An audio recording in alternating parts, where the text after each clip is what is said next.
Hello hello. नमस्कार मित्रों, स्वागत है आपका हमारे जेबी एंड सीआईबी मेड सिंपल के इस चैनल में। दोस्तों, आज के इस वीडियो सेशन के माध्यम से हम लोग सीएआईआईबी के एवीएम के जून 2025 के जो मेमोरी बेस्ड क्वेश्चन है उसे डिस्कस करेंगे। आपके सामने मैं numerical question, theoretical question, case study type question, सभी तरह के क्वेश्चन प्रस्तुत करूंगा। आप ट्राई कीजिए एक बार खुद से सॉल्व करने का। आप देख पाएंगे कि किस प्रकार का सवाल एग्जामिनेशन में आया है और उसको किस प्रकार से सही तरीके से टैकल किया जाए।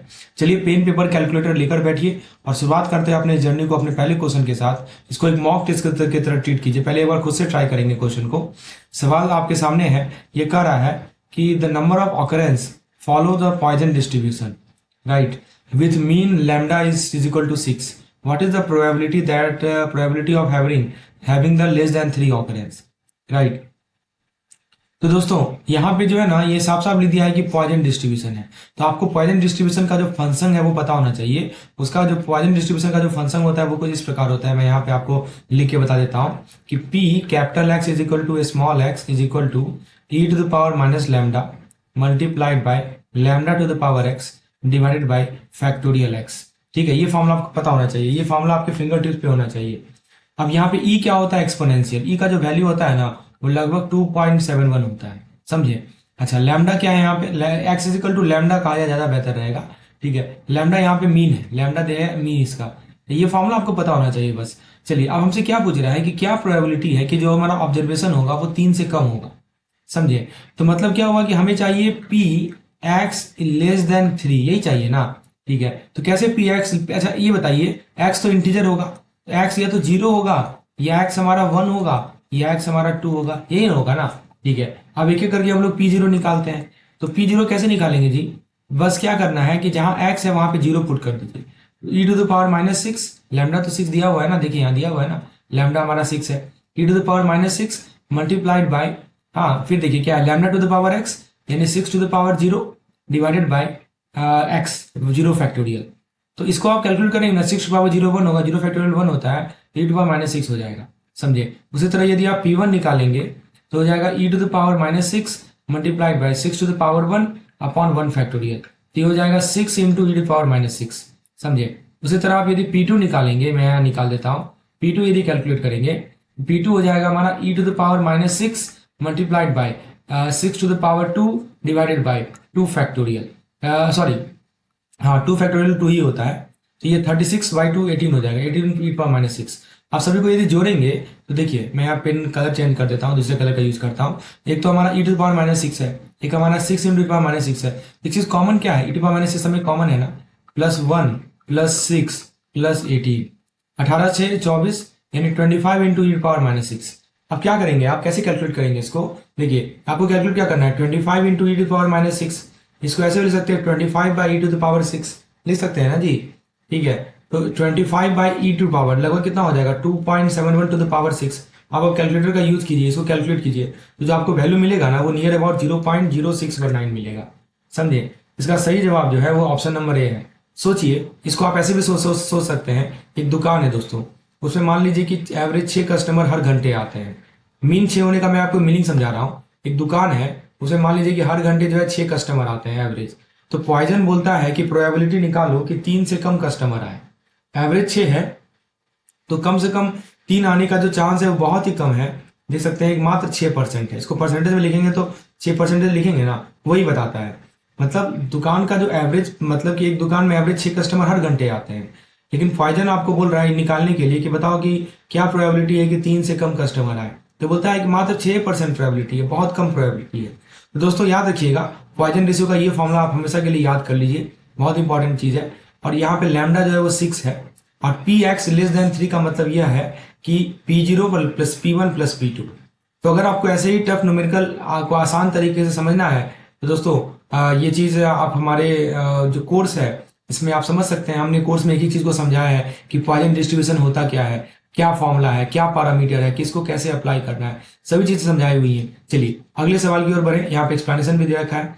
एग्जैक्टली यही सवाल आया था एग्जामिनेशन में। इस प्रकार से आपको एक discrete random variable x, capital x, जो कि नंबर ऑफ डिस्ट्रिक्ट को दिखा रहा है 0 to 3, और कुछ इसका प्रोबेबिलिटी डिस्ट्रीब्यूशन दिया हुआ है। तो ये जो पी एक्स लिखा है ना उन्होंने, ये प्रोबेबिलिटी डिस्ट्रीब्यूशन है।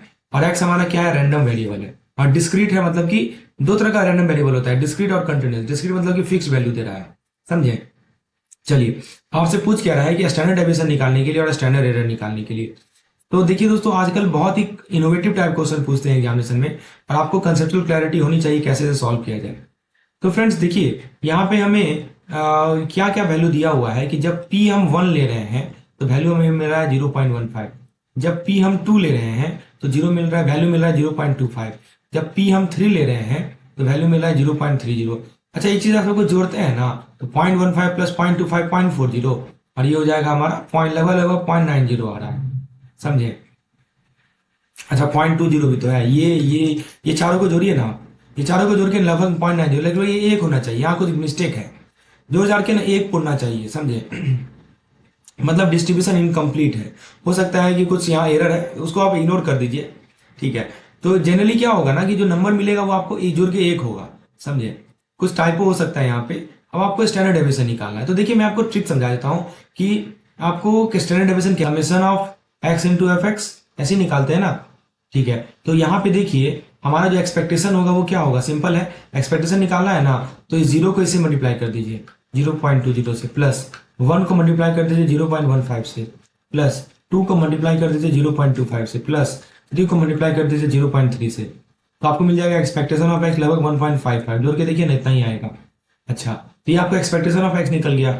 उसके बाद आपको निकालना है एक्सपेक्टेशन ऑफ एक्स स्क्वायर, समझे। तो आप बोलेंगे कैसे निकालेंगे एक्सपेक्टेशन ऑफ एक्स स्क्वायर। देखिए बहुत सिंपल है, क्या कीजिए कि जो हमारा एक्स है उसका स्क्वायर कर लीजिए, तो 0 का स्क्वायर कितना हो जाएगा, 0 ही रहेगा ना, ठीक है। और उसको एक्स 0.20 से मल्टीप्लाई कर दीजिए, प्लस, ठीक है। अगला क्या है, 1 का स्क्वायर। नेक्स्ट क्या है हमारा, 1 का स्क्वायर। तो 1 का स्क्वायर भी 1 ही रहेगा, मल्टीप्लाई कर दीजिए 0.15 से, समझे। उसके बाद अगला क्या है, 2 का स्क्वायर 4 होगा, 4 को मल्टीप्लाई कर दीजिए 0.25 से।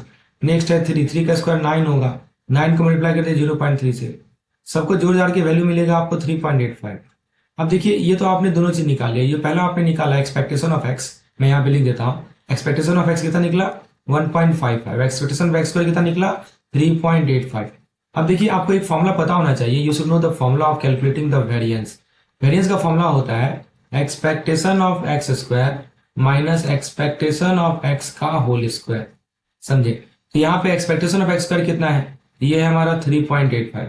एक्सपेक्टेशन ऑफ एक्स का होल स्क्वायर कितना है, तो एक्सपेक्टेशन ऑफ एक्स का होल स्क्वायर है हमारा 1.55 का स्क्वायर। जब इसको कैलकुलेट करेंगे ना तो आपको मिलेगा 1.4475, समझे। ये हमारा मिल गया वेरिएंस। और आपको पता ही होगा कि जब आप वेरिएंस निकाल लेंगे तो जो स्टैंडर्ड डेविएशन होता है वो होता है अंडर रूट वेरिएंस। तो अंडर रूट ऑफ 1.4475 यदि निकालेंगे तो आपको वैल्यू मिलेगा 1.2031। देख सकते हैं दोस्तों, आजकल का पैटर्न ये रहा है। अब वो समय गया कि क्या डायरेक्टली वैल्यू पुट करें आंसर आएगा, नहीं। ये एग्जैक्टली 2 मार्क्स का क्वेश्चन आया था, और यदि आपको लॉजिक पता है, वेरिएंस कैसे निकाला जाता है, स्टैंडर्ड डेविएशन कैसे निकाला जाता है, तुरंत आप सॉल्व कर लेंगे। अच्छा, एक और चीज पूछा है क्वेश्चन में, स्टैंडर्ड एरर। स्टैंडर्ड एरर कैसे निकालेंगे, standard deviation divided by under root n, याद है ना, ठीक है। तो 1.2031 divided by under root n कितना है, तो n देखिए सैंपल साइज यहाँ 40 दिया हुआ है, देखिए यहाँ लिखा हुआ है n 40 है, तो अंडर रूट 40 हो जाएगा। इसका वैल्यू आपको मिलेगा 1.2031 डिवाइडेड बाय 6.3246, अप्रोक्सीमेट मिलेगा 0.1902।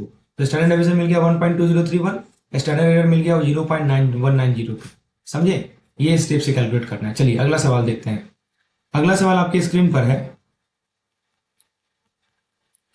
तो फ्रेंड्स यहाँ पे एक कॉमन एचआर मैनेजमेंट एमसीक्यू है, बस 1 मिनट में क्लियर कर देंगे। तैयार है आप लोग। Which type of performance appraisal take employ motivation into account while evaluating performance. Option are 360 degree appraisal, psychological appraisal, physiological appraisal ना साइकोलॉजिकल है, ठीक है, मैनेजमेंट बाय ऑब्जेक्टिव और रेटिंग स्केल मेथड। तो दोस्तों ऑप्शन बाय ऑप्शन बात करते हैं। If you talk about the 360 degree appraisal, इसमें एम्प्लॉय को क्या करते हैं हम लोग, इसके पीर से, इसके सीनियर से, इसके जूनियर से, और कभी कभी कस्टमर के से फीडबैक लिया जाता है। यह बिहेवियरल और मल्टी सोर्स फीडबैक देता है। क्या देता है, बिहेवियरल और मल्टी सोर्स फीडबैक देता है। मोटिवेशन का कुछ आइडिया मिल सकता है, पर मेन फोकस फीडबैक और परफॉर्मेंस परसेप्शन पे होता है। तो जो हमारा 360 डिग्री फीडबैक है ना, इसका मेन पर्पस क्या होता है कि हम परफॉर्मेंस को अप्रेज करें, राइट, और फीडबैक को देखें, ना कि एम्प्लॉय के अंदर की फिजियोलॉजिकल ड्राइवर पे। तो ये तो नहीं होगा। बी कर रहा है फिजियोलॉजिकल अप्रेजल। देखिए ये ट्रेंड साइकोलॉजिस्ट जो होते हैं ना, उनके थ्रू होता है, और एम्प्लॉय की मोटिवेशन, इसमें क्या होता है कि जो एम्प्लॉय की मोटिवेशन क्या है, एम्प्लॉय की इमोशनल स्टेबिलिटी है या नहीं है, एटीट्यूड कैसी है एम्प्लॉय की, राइट, पर्सनैलिटी कैसी है, राइट, फिर एनालिटिकल स्किल वगैरह देखी जाती है। यही मेथड सीधा मोटिवेशन को इवेल्युएट करता है, इसीलिए यह हमारा सही जवाब है। सी करा है एमबीओ। एमबीओ होता है मैनेजमेंट बाय ऑब्जेक्टिव। इसमें गोल सेट करके उन्हें अचीवमेंट चेक करते हैं। बहुत यूजफुल है रिजल्ट डिपेंडेंट इवेल्यूशन के लिए। तो ये हमारा जो रिजल्ट डिपेंडेंट इवेल्यूशन होता है ना, उसके लिए बहुत यूजफुल है एमबीओ, राइट। लेकिन मोटिवेशन का internal physiological aspect directly measure नहीं करता, ज़्यादातर गोल अचीवमेंट पे नजर होता है। अच्छा, रेटिंग स्केल की बात कर लें तो रेटिंग स्केल ये सिंपल न्यूमेरिक स्केल होता है 1 से लेके 5 तक। ये क्या होता है, सिंपल न्यूमेरिक स्केल है 1 से 5 तक, जिसमें परफॉर्मेंस के अलग एट्रीब्यूट रेट किए जाते हैं। यूजफुल है, लेकिन क्या है कि यह भी मोटिवेशन का इमोशनल और फिजियोलॉजिकल ड्राइवर को मेजर करने के लिए बना नहीं होता। तो दोस्तों इसका सही जवाब है ऑप्शन नंबर बी, ठीक है ना, फिजियोलॉजिकल अप्रेजल। क्योंकि इस मेथड में ट्रेंड एक्सपर्ट एम्प्लॉयर की मोटिवेशन, पर्सनैलिटी ट्रेट और पोटेंशियल को इवेल्युएट करते हैं। सिर्फ पास रिजल्ट नहीं, बल्कि फ्यूचर परफॉर्मेंस और ट्रेनिंग नीड्स को भी निकाल लेते हैं। एग्जाम्पल के तौर पर सोचिए, 2 लोग सेम सेल टारगेट मिस कर रहे हैं, राइट। रेटिंग स्केल बस दोनों को लो मार्क देगा, पर जो हमारा फिजियोलॉजिकल अप्रेजल है वो बता सकता है कि एक डिमोटिवेटेड फैमिली इशू की वजह से है और दूसरा स्किल गैप की वजह से। एक को काउंसलिंग चाहिए, दूसरे को ट्रेनिंग चाहिए, दोनों का सॉल्यूशन अलग होगा। दोस्तों अगर आपको ये देखिए, ये हमारा जो एचआर है ना, जो हमारा मॉड्यूल बी है, इस पे हमने दोस्तों बहुत ही सीरीज ऑफ एमसीक्यूज बनाए हैं। हमारा जो कोर्स है, वीडियो कोर्स है, उसमें केवल आपको थ्योरी का एक्सप्लेनेशन नहीं मिलेगा, आपको एमसीक्यूज का भी एक्सप्लेनेशन मिलेगा। दोस्तों देर किस बात की, इस नंबर को आप सेव कर लें और इस नंबर पे मुझे व्हाट्सएप करें यदि आपको किसी प्रकार की मटेरियल की रिक्वायरमेंट है।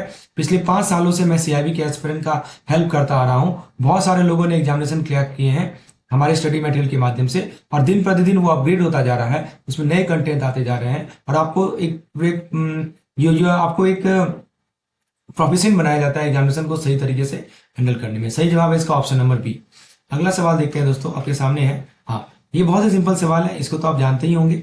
इसमें सवाल क्या कर रहा है कि एक कंपनी का करंट एसेट दे रखा है 660 लाख, सीए दिया हुआ है 660 लाख, करंट रेशियो दिया हुआ है 2:1, तो एनडब्ल्यूसी कितना होगा, नेट वर्किंग कैपिटल कितना होगा। सबसे पहले बेसिक क्लियर कर लीजिए। आपको करंट रेशियो पता है क्या होता है, ये होता है current asset upon current liability. ये तो बेसिक फंडा है करंट रेशियो का। अच्छा, ये कितना दिया हुआ है 2:1, इसका मतलब कि करंट एसेट जो है, इसका मतलब कि करंट एसेट जो है करंट लायबिलिटी का डबल है, ठीक है।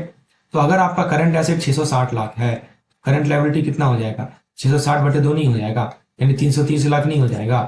अच्छा, अब बात करें नेट वर्किंग कैपिटल की। नेट वर्किंग कैपिटल का मतलब समझते हैं क्या होता है। देखिए, नेट वर्किंग कैपिटल का मतलब यह होता है कि जैसे मान लीजिए ये हमारा लायबिलिटी साइड है, मैं यहाँ समझाता हूँ, ठीक है। तो मैं आपको मीनिंग समझा देता हूँ नेट वर्किंग कैपिटल होता क्या है, ताकि आप इसको अप्रिशिएट कर सकें। जैसे ये मान लीजिए कि आपका ये बैलेंस शीट है, ठीक है। अब बैलेंस शीट में आपको पता ही होगा कि कुछ जो हमारे ये एसेट साइड होता है और ये लायबिलिटी साइड होता है, ठीक है। कुछ हमारे करंट एसेट होते हैं, कुछ हमारे फिक्स एसेट होते हैं। ये मान लीजिए फिक्स एसेट है, ये हमारा करंट एसेट है। करंट एसेट को जो हमें ना, करंट एसेट मतलब क्या होता है कि करंट एसेट मतलब कि जिसको आप जो है कैश में कन्वर्ट कर सकते हैं, जिस एसेट को विद इन 12 मंथ, उसको करंट एसेट बोलते हैं। अब करंट एसेट का फंडिंग कहाँ से किया जाए, तो बैंक बोलती है कि आपको अपने लॉन्ग टर्म सोर्स से, ये इसको एसेट को हम लोग लाइबिलिटी को ना हम लोग सोर्स ऑफ फंड भी बोलते हैं। तो जो लॉन्ग टर्म लाइबिलिटी है ना, बोलती है कि आपको कुछ पैसा तो लॉन्ग टर्म लाइबिलिटी से भी लाना होगा।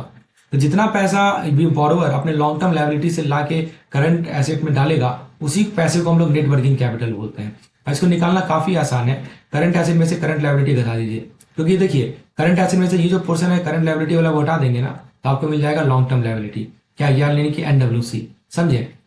मतलब कितना एनडब्ल्यूसी, कितना लॉन्ग टर्म लायबिलिटी जो है वो पार्टिकुलर कंपनी या फर्म जो है करंट एसेट में डाल रही है। तो यहाँ पे हमने करंट लायबिलिटी अभी निकाला ना 330 लाख, करंट एसेट हमें दिया हुआ 660 लाख। तो बहुत सिंपल सा कैलकुलेशन है, 660 माइनस 330, ये कितना हो जाएगा, 330 लाख हो जाएगा। हमारा एनडब्ल्यूसी कितना मिल गया, option number A will be the correct one, 330 lakh हो गया, समझे। जैसे मान लीजिए कि आपके पास 660 रुपए का कैश एसेट है और आपका जो शॉर्ट टर्म लोन है वो 330 रुपए का है। लोन चुकाने के बाद आपके पास 330 रुपया बचेगा ना, यही नेटवर्किंग कैपिटल है।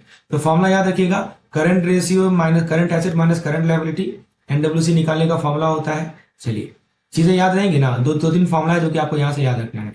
अब देखिए एक छोटा सा सवाल है जो कि पूछा गया था एग्जामिनेशन में, आपसे पूछा गया था कि दोस्तों लोएस्ट क्लास वैल्यू दे रखा है इन्होंने 118, हाईएस्ट क्लास वैल्यू दे रखा है 223, क्लास विड्थ दे रखा है 15, कितने क्लास इंटरवल होंगे, कभी कभी क्लास मार्क पूछेगा, तो आपको सारा फॉर्मूला पता होना चाहिए। मैंने क्या किया है दोस्तों, आपके लिए एक फॉर्मूला पीडीएफ बना दिया है। सारा फॉर्मूला एक जगह दिया है, केवल फॉर्मूला ही नहीं दिया है, उन सभी फॉर्मूले का एप्लीकेशन भी दिया है, ताकि आप फॉर्मूले को समझ सके कि जैसे मान लीजिए कि हम कोई फॉर्मूला लिखते हैं, उसमें जो जो पैरामीटर होता है, जैसे हमने लिखा ना e to the power minus lambda lambda to the power x upon factor, आपने इसको रट लिया, लेकिन आपको पता ही नहीं है कि लैम्डा क्या है, आपको पता ही नहीं है कि एक्स क्या है, कभी आप सॉल्व कर पाएंगे क्वेश्चन को, कभी नहीं कर पाएंगे। इसीलिए मैंने फॉर्मूला पीडीएफ में क्या किया है, फॉर्मूला तो समझाया ही समझाया है, उसके साथ साथ उसके नेमोनिक भी कैसे इसको याद रखें वही बताया है, और उस पर एक न्यूमेरिकल जरूर करवाया है, ताकि आपको प्रैक्टिस हो जाए वहीं पे। दोस्तों इस प्रकार से प्रिपरेशन करेंगे ना, निश्चित रूप से पहला अटेम्प्ट में आपका एग्जाम निकलेगा। चलिए तो हम वापस क्वेश्चन पे आते हैं। तो lowest class value 118, highest class value 223, और क्लास विड्थ दे रखा है 15, कितने क्लास इंटरवल होंगे। सिंपल सा लॉजिक है, पहले आप रेंज निकाल लीजिए। रेंज कैसे निकालते हैं, रेंज निकालने का बहुत सिंपल तरीका है, हाईएस्ट माइनस लोएस्ट। ठीक है, तो यहाँ पे हाईएस्ट कितना है 223 है, लोएस्ट कितना है 118 है, सब्ट्रैक्ट करिए तो आपको मिल जाएगा 105, ये आपका रेंज निकल गया। ठीक है, फिर आप निकालिए नंबर ऑफ क्लासेस, क्या निकालिए नंबर ऑफ क्लासेस।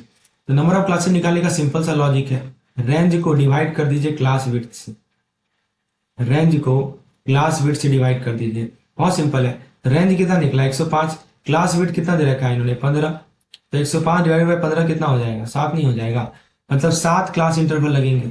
ठीक है, ऑप्शन को देखिए, सी नंबर करेक्ट है। समझे, सोचिए कि आपके पास 105 एप्पल है, ठीक है, अब बास्केट में, और हर बास्केट में 15 एप्पल रखने का प्लान है, कितना बास्केट चाहिए, सिंपल है 105 डिवाइड बाय 15 यानी कि 7 बास्केट चाहिए, सेम चीज है। ठीक है ना, तो कभी कभी क्या होता है ना, क्लास बाउंड्री इंक्लूसिव एक्सक्लूसिव से प्लस वन जरूरी हो सकता है, तो आपको ये भी पता होना चाहिए कि एक्सक्लूसिव क्लास इंटरवल क्या होता है, इंक्लूसिव क्या होता है। इस क्वेश्चन को सॉल्व करने के लिए बस ये याद रखिए, रेंज निकाल लीजिए, रेंज को क्लास विड्थ से डिवाइड कर दीजिए, तो आपको कितने क्लास इंटरवल है इसकी जानकारी मिल जाएगी। अगला क्वेश्चन बहुत ही इंटरेस्टिंग होने वाला है, आइए डिस्कस करते हैं। सवाल है कि आपके सामने इन्होंने लोन अमाउंट दे रखा है 10 लाख का, सिक्योरिटी दे रखा है 2 लाख का, लोन क्लासिफिकेशन है डाउटफुल है, ठीक है ना, तुम ज्यादा 3 साल से ज्यादा हो चुका है डाउटफुल। ठीक है, और प्रोविजनिंग जो है इन्होंने सिक्योर्ड पार्ट का अनसिक्योर्ड पार्ट का दे रखा है, इंटरेस्ट कवरेज दे रखा है, तो ये सभी डेटा आपको दी गई है। ठीक है, आपसे पूछा गया है कि यदि 10 लाख डाउटफुल लोन 50% ईसीजीसी से कवर्ड हो रहा है तो टोटल प्रोविजन कितना होगा। ठीक है, तो यहाँ पे इंपॉर्टेंट रूल यह है, एक चीज रूल याद रखिएगा कि जो हमारा अनसिक्योर्ड वाला पोर्शन है, जो हमारा अनसिक्योर, आप बताइए ना, लोन अमाउंट 10 लाख है, सिक्योरिटी आपने 2 लाख का रखा, तो अनसिक्योर्ड वाला कितना हो जाएगा जी, 8 लाख का नहीं हो जाएगा। ठीक है, तो रूल क्या कहता है कि जो अनसिक्योर्ड पोर्शन है इस पे आपको फुल प्रोविजन करना है, क्या करना है, फुल प्रोविजन करना है। ठीक है, यानी कि 100% प्रोविजन करना है, और चूंकि D3 में है ना, D3 में है तो आप देखिए ना, मोर देन 3 ईयर का मतलब ही होता है D3 में आ गया है, तो D3 में तो 100% प्रोविजनिंग करना ही पड़ेगा। लेकिन यहाँ पे देखिए कुछ इंश्योरेंस भी दिया गया है, देखिए ना, इंश्योरेंस भी दिया गया है, तो इंश्योरेंस कवर क्या करेगा कि जो अनसिक्योर्ड एक्सपोजर है उसको कम करेगा। ठीक है ना, चलिए, और सिक्योर पार्ट जो है वो सिक्योर वाला जो पोर्शन है वो भी डाउटफुल D3 वाला है, डाउटफुल 3 साल से ज्यादा है, तो यहाँ जो प्रोविजनिंग करना होगा वो 40% करना होगा। ठीक है, चलिए अब हम लोग इसको स्टेप बाय स्टेप कैलकुलेट करते हैं। पहले हम लोग क्या करेंगे, अनसिक्योर्ड वाला पार्ट निकालेंगे। Let's calculate the unsecured loan portion. Unsecured loan कितना हो जाएगा जी, देखिए ना, टोटल लोन कितना है, टोटल लोन है हमारा 10 लाख का, उसमें सिक्योरिटी कितना है 2 लाख का है, तो 10 माइनस 2 यानी कि 8 लाख हो जाएगा। ठीक है, अब यहाँ पे एक चीज पढ़िए, लिखा है इन्होंने ईसीजीसी 50% कवरेज दे रहा है। दोस्तों एक बार आप खुद से जरूर ट्राई कर लें, क्योंकि जब आप खुद से ट्राई करेंगे ना और तब आपका गलती होगा तो आपको गलती हमेशा जिंदगी भर याद रखेंगे और दोबारा गलती नहीं करेंगे, इसीलिए खुद से ट्राई करना बहुत जरूरी है। मैं आपको फिर से बोल रहा हूँ, वीडियो को पॉज कीजिए, एक बार खुद से ट्राई कीजिए। ठीक है, देखिए आपका क्या आंसर आ रहा है, और तब मेरे एक्सप्लेनेशन को सुनिए। ठीक है, बेहतरीन तरीके से आपका कंसेप्ट क्लियर होगा। ठीक है, चलिए, तो अनसिक्योर लोन आपने निकाल लिया, अनसिक्योर पार्ट निकाल लिया। अब ईसीजीसी जो है 50% कवर कर रहा है अनसिक्योर्ड का, तो 8 लाख हमारा अनसिक्योर्ड है, इसका यदि हम 50% निकाल लें तो 4 लाख नहीं हो जाएगा, ये तो ईसीजीसी कवर कर रहा है, समझे, 4 लाख ये हमारा इंश्योर्ड वाला पोर्शन है, this is the insured part. ठीक है, तो जो रिमेनिंग अनसिक्योर्ड जो प्रोवाइड किया जाएगा उसको 100% प्रोविजनिंग देना पड़ेगा ना, रिमेनिंग अनसिक्योर्ड कितना है, 8 माइनस 4 माइनस कर दीजिए, 4 लाख पे आपको 100% का प्रोविजनिंग करना है, यानी कि वही 4 लाख ही रहेगा। ठीक है, और जो सिक्योर्ड पार्ट है, सिक्योर्ड पार्ट जो 2 लाख है, ये तो हमारा अनसिक्योर्ड हो गया, जो सिक्योर्ड पार्ट है 2 लाख, इस पे जो प्रोविजनिंग करना है वो 40% का करना है, तो 40% कितना हो जाएगा 2 लाख का 80,000 नहीं हो जाएगा, बोलिए 80,000 हो जाएगा। ठीक है, हमसे क्वेश्चन में क्या पूछ रहा है एक बार देखिए। तो क्वेश्चन में पूछ रहा है कि टोटल प्रोविजनिंग कितना होगा। ठीक है, यहाँ निकाल लेते हैं। तो जो हमारा टोटल प्रोविजनिंग होगा ना जी, टोटल प्रोविजनिंग जो निकालेंगे उसमें एक पोर्शन हमारा 80,000 का है और एक पोर्शन हमारा 4 लाख का है कि नहीं है? बताइए, तो ये 4,80,000 नहीं हो जाएगा? ऑप्शन को देखिए, बी नंबर करेक्ट है। समझे बात को? चलिए, बहुत सिंपल है, इसी सिंपल सा चीज ऐसे सोचिए कि आपने किसी को 10 लाख उधार दिए और उसने 2 लाख की गाड़ी डिपॉजिट कर दी एज ए सिक्योरिटी। इंश्योरेंस जो है उसने जो अनसिक्योर्ड इंश्योरेंस कंपनी ने एग्री किया कि चलो अनसिक्योर्ड लॉस का आधा हिस्सा तो हम पे कर देंगे, मतलब 4 लाख।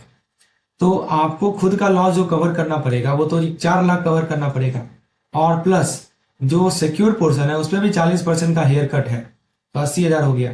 तो टोटल प्रोविजनिंग जो होगा वो 4.8 लाख का होगा। समझे बात को? चलिए, अब इसका सेकंड पार्ट देखिए, ये केस स्टडी है, इसका सेकंड पार्ट भी है। अच्छा, मान लीजिए कि इंश्योरेंस नहीं अवेलेबल है, तो प्रोविजनिंग कितना होगा अनसिक्योर्ड पोर्शन पे? बहुत अच्छा सवाल है।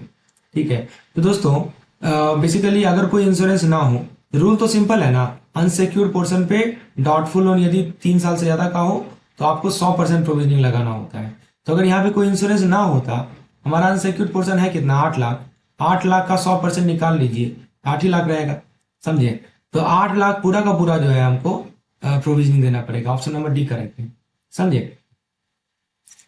जैसे सोचिए कि किसी ने आपसे 10 लाख लिया और 2 लाख का प्लेज दिया, तो अगर कोई इंश्योरेंस नहीं है और रिपेमेंट डाउटफुल हो गया है तो आपको पूरा अनसिक्योर्ड 8 लाख का लॉस है ना? अब 8 लाख का लॉस मानकर रिजर्व करना पड़ेगा, मतलब प्रोविजन 8 लाख का करना पड़ेगा। समझे? अच्छा, अब देखिए एक सवाल और है, कंपेयर कीजिए ईसीजीसी को और सीजीटीएमएससी को, दोनों को कंपेयर कीजिए। You have to compare both ECGC and CGTMSC. किसमें ज्यादा प्रोविजनिंग की रिक्वायरमेंट, 50% ईसीजीसी या 75% सीजीटीएमएससी? बताइए।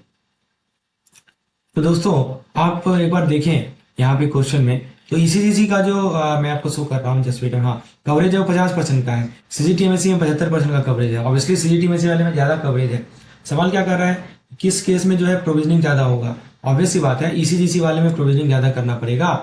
समझ रहे हैं? क्योंकि आप खुद सोचिए ना, सीजीटीएमएससी वाला क्या बोलेगा कि चलो ऐसा है कि 8 लाख का जो है जो हमारा इनसिक्योर्ड है, इसका 75% चलो हम कवर कर देते हैं, मतलब 3/4 कितना हो जाएगा 8 लाख का? 6 लाख नहीं हो जाएगा? तो 6 लाख तो कवर करने के लिए तैयार है, बचा 2 ही लाख ना, इसी का ना प्रोविजनिंग करना पड़ेगा। तो आपका प्रोविजनिंग कम हो रहा है ना। आप पूछ रहा है उसमें ज्यादा प्रोविजनिंग लगेगा, प्रोविजनिंग ज्यादा लगेगा ईसीजीसी वाले में। समझे? ज्यादा प्रोविजनिंग करना पड़ेगा, सिंपल सा लॉजिक है। ईसीजीसी में टोटल प्रोविजनिंग करना पड़ेगा 4,80,000 और सीजीटीएमएससी वाले में करना पड़ेगा 2,80,000। तो किस पे ज्यादा है जी?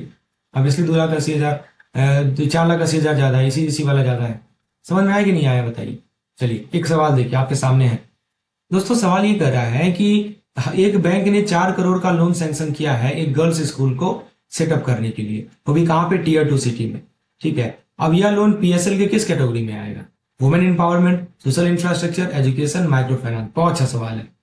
देखिए सबसे पहले हम ऑप्शन बात करते हैं। वुमेन एम्पावरमेंट कैटेगरी जनरली उन लोन के लिए होता है जो डायरेक्टली वुमेन को सपोर्ट करते हैं, दे सपोर्ट डायरेक्टली वुमेन। ठीक है ना?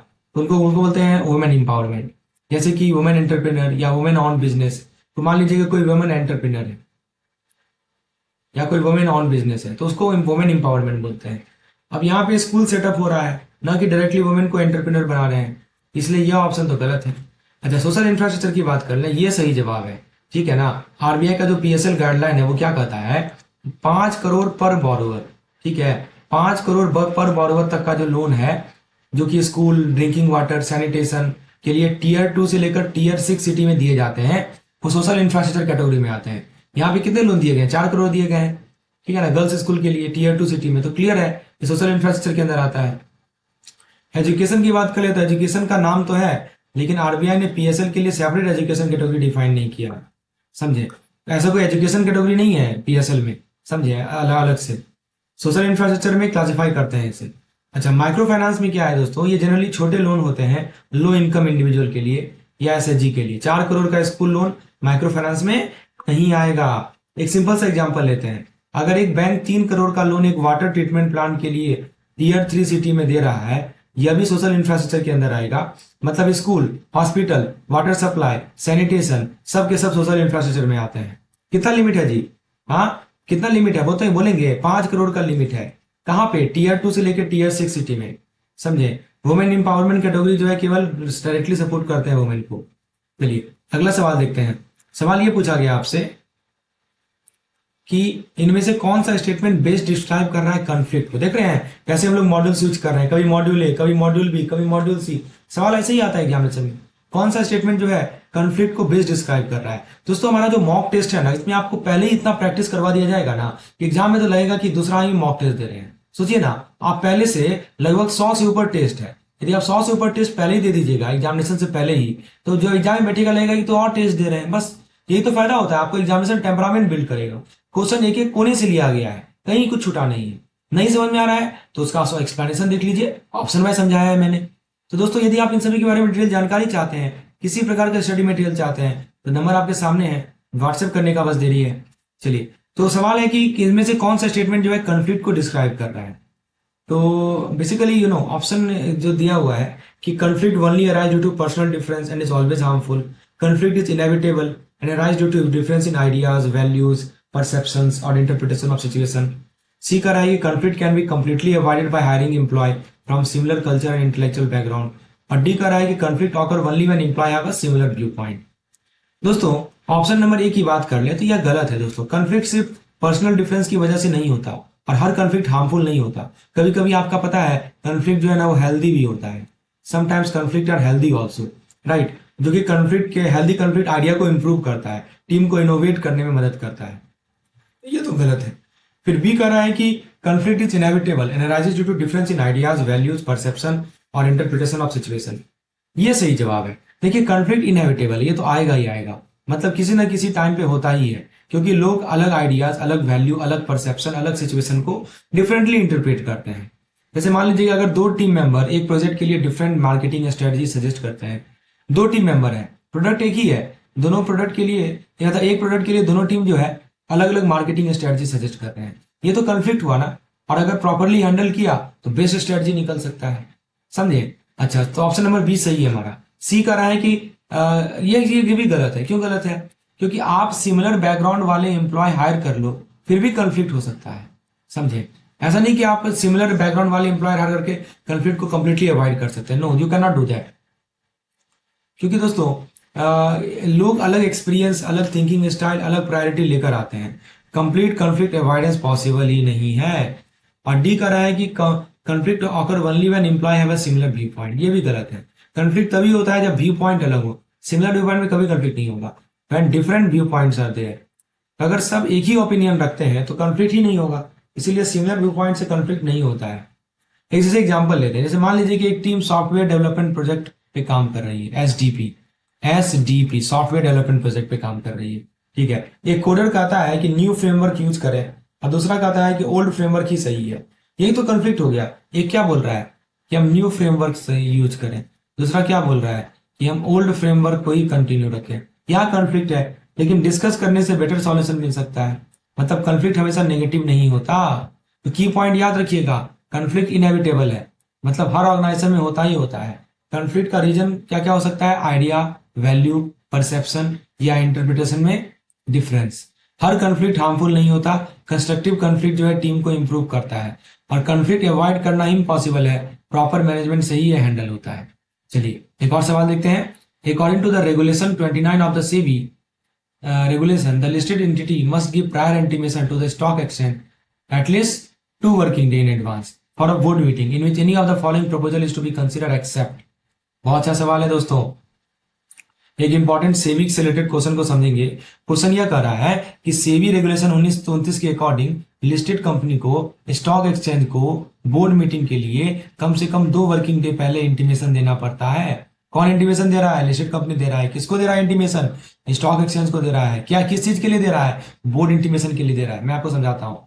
देखिए मैं समझा देता हूँ डायग्राम से चीजें याद हो जाएंगी। एक तरफ है हमारी लिस्टेड कंपनी, ये इंटीमेशन दे रही है किसको? स्टॉक एक्सचेंज को। बीएसई, एनएसई, ये सभी स्टॉक एक्सचेंज है। ठीक है, किस चीज के लिए? किसी के लिए इंफॉर्मेशन दे रही है कि हाँ बोर्ड मीटिंग होने वाला है। ठीक है, लिस्टेड कंपनी बोलती है कि मेरे कंपनी में बोर्ड मीटिंग होने वाला है, इस जानकारी स्टॉक एक्सचेंज को देती है 2 वर्किंग डे पहले। लेकिन कौन से सिचुएशन में यह इंटीमेशन रिक्वायर्ड नहीं, यही पूछ रहा है ना कि कंसीडर एक्सेप्ट, मतलब किस सिचुएशन में ये जो इंटीमेशन है वो रिक्वायर्ड नहीं है। ऑप्शन कर रहा है डिक्लेरेशन ऑफ डिविडेंड, डी कर रहा है issue of security by way of public और प्रेफरेंशियल ऑफर, सी कर रहा है अप्रूवल ऑफ फाइनेंशियल स्टेटमेंट, और डी कर रहा है change in the registered office address of the company. पहले ऑप्शन इसे स्टार्ट करते हैं। ये ऑप्शन दोस्तों इंटीमेशन रिक्वायर्ड कैटेगरी में आता है। डिक्लेरेशन ऑफ डिविडेंड में ऐसा नहीं कि आप इन्फॉर्मेशन नहीं देंगे, आपको तो इन्फॉर्मेशन देना ही है, क्योंकि डिविडेंड डिक्लेयर करना इन्वेस्टर के लिए इंपॉर्टेंट इन्फॉर्मेशन है। और सेबी चाहती है कि स्टॉक एक्सचेंज को टाइम पे पता हो। जब भी कोई कंपनी डिविडेंड डिक्लेयर करती है, ये बहुत ही महत्वपूर्ण जानकारी होती है, और सेबी चाहती है कि स्टॉक एक्सचेंज को पता हो, है ना, टाइम पे, इसीलिए यह इंटीमेशन देना मैंडेटरी है।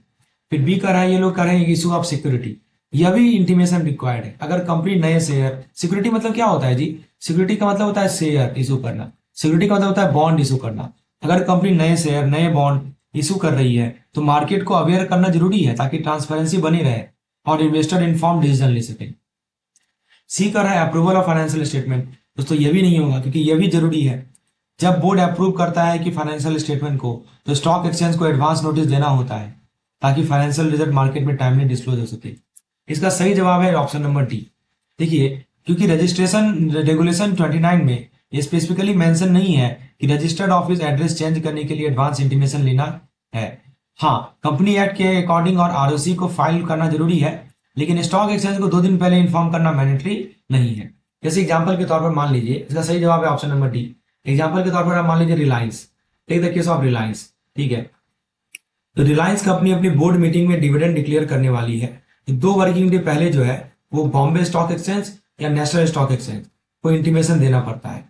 लेकिन अगर रिलायंस अपना रजिस्टर्ड ऑफिस मुंबई से पुणे शिफ्ट कर रही है, तो स्टॉक एक्सचेंज को 2 दिन पहले इंटीमेशन देने की जरूरत पे नहीं पड़ती, बस आरओसी में फाइलिंग करना पड़ता है। तो की पॉइंट याद रखिएगा कि जो सेबी का जो रेगुलेशन नंबर 29 है ना, इसमें क्या कहता है कि लिस्टेड कंपनी को बोर्ड मीटिंग के लिए 2 वर्किंग डे पहले एडवांस इंटीमेशन देना मैंडेटरी है। किस चीज के लिए? Declaration of dividend. किस चीज के लिए? Issue of security. किस चीज के लिए? फाइनेंशियल स्टेटमेंट अप्रूवल के लिए। समझिए बात को, तो ये चीज ध्यान रखना है दोस्तों। और भी बहुत सारे सवाल हैं, यदि आप चाहते हैं कि मैं बाकी क्वेश्चन को भी डिस्कस करूं, तो प्लीज चैट बॉक्स में आपका जो कमेंट सेक्शन है उसमें यस लिख दीजिए, तो मैं आपको बाकी क्वेश्चन को भी एक्सप्लेन करूंगा इसी तरह से। वीडियो पसंद आया हो तो एक लाइक जरूर कीजिएगा, और किसी प्रकार के स्टडी मटेरियल की रिक्वायरमेंट हो तो आप मुझे व्हाट्सएप कर सकते हैं। हमारे पास पिछला जो 5 एग्जामिनेशन है एवीएम का, सभी का क्वेश्चन पेपर अवेलेबल है, आप उसे गेज कर सकते हैं कि पेपर का लेवल कैसा है। मिलते हैं हम लोग अपने